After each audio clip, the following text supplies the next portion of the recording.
I was 18 years old when I got married. I belonged to a very conservative family, a Baloch family, where good daughters never say no to their parents. My father wanted me to get married, and all I said was, if that makes you happy, I'll say yes. And of course, it was never a happy marriage. Just about after 2 years of getting married, about 9 years ago, I met a car accident. Somehow my husband fell asleep and the car fell in the ditch. He managed to jump out, saved himself. I'm happy for him. But I stayed inside the car and I sustained a lot of injuries. The list is a bit long. Radius ulna of my right arm were fractured. The wrist was fractured. Shoulder bone and collarbone were fractured. My whole rib cage got fractured. But that injury that changed me and my life completely was the spine injury. Many people came to rescue. They gave me CPR. They dragged me out of the car.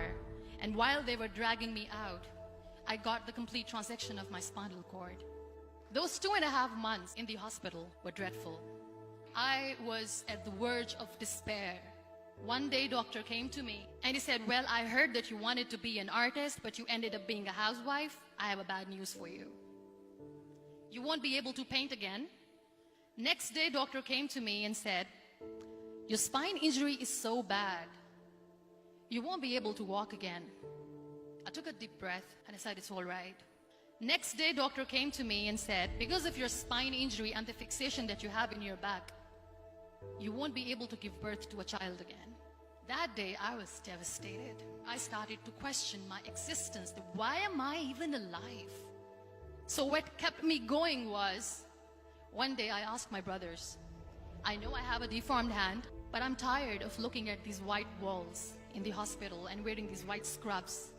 Bring me some colors, bring me some small canvas. I want to paint. So the very first painting I made was on my deathbed, where I painted for the very first time. What an amazing therapy it was. Without uttering a single word, I could paint my heart out. I could share my story.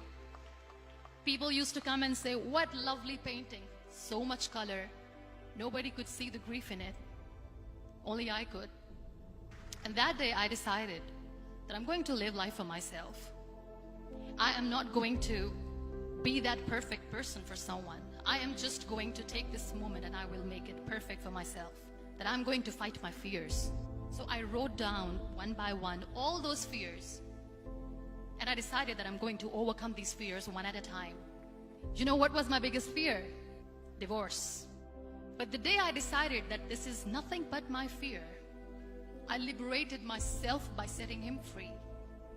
And I made myself emotionally so strong that the day I got the news that he's getting married, I sent him a text that I'm so happy for you and I wish you all the best. And he knows that I pray for him today. Number 2 was, I won't be able to be a mother again. And that was quite devastating for me. But then I realized there are so many children in the world, all they want is acceptance.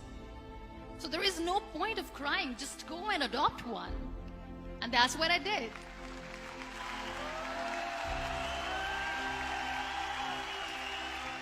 I gave my name in different organizations, different orphanages, and I waited patiently. 2 years later, I got this call from a very small city in Pakistan. I got a call and they said, are you Muniba Mazari? There is a baby boy and would you like to adopt? I could literally feel the labor pain. I said, yes, yes, I am going to adopt him. I am coming to take him home. And that day, I was 2 days old, and today he's 6. You know, when you end up being on the wheelchair, what's the most painful thing? People think that they will not be accepted by the people because we, in the world of perfect people, are imperfects. So I decided to appear more in public. I started to paint. I have done a lot of modeling campaigns. I decided that I'm going to join the national TV of Pakistan as an anchor person.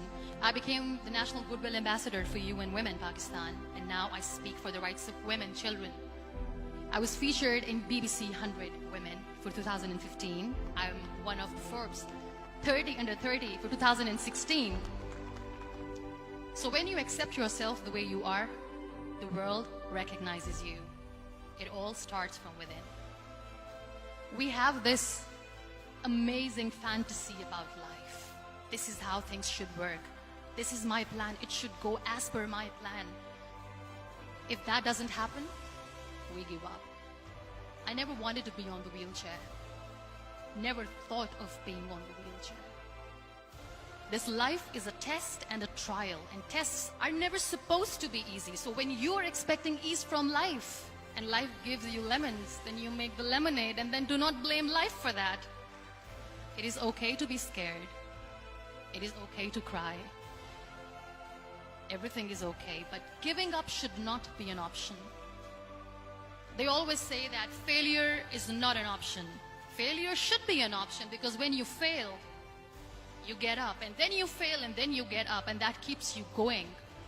Embrace each and every breath that you are taking. Celebrate your life. Live it. Don't die before your death. Real happiness lies in gratitude. So be grateful, be alive, and live every moment.